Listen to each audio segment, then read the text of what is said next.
The no new COVID-19 case announcement comes as suspicious linger that the ruling Communist Party government, already accused of bungling the initial response to the outbreak, continues to intentionally underreport the real number of deaths and infections.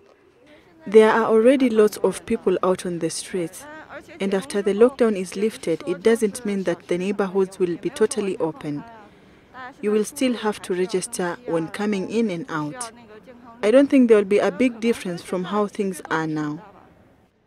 I think this illustrates that we have more control now over the situation of asymptomatic cases, right? Previously, we hadn't discovered them.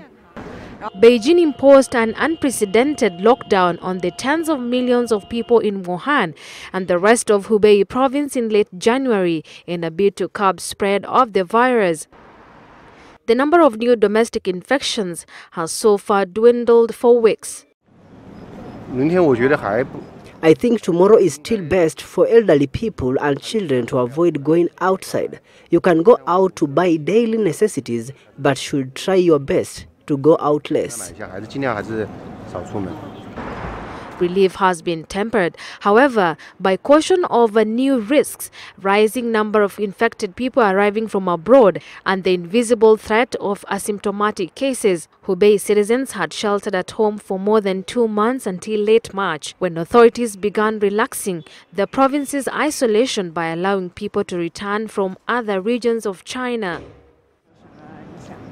It has not affected me. It has affected my wife and child. My wife's income has gone down a lot. I think tomorrow Wuhan will really become vibrant again. People will be able to do what they need to do. Wuhan has been through a lot. One last step comes at midnight on Tuesday, when the government will begin allowing people in the provincial capital to leave the city. According to the Wuhan government, outbound travel will remain constricted for now by a drastic reduction in air and rail services to the city imposed at the outbreak's pinnacle.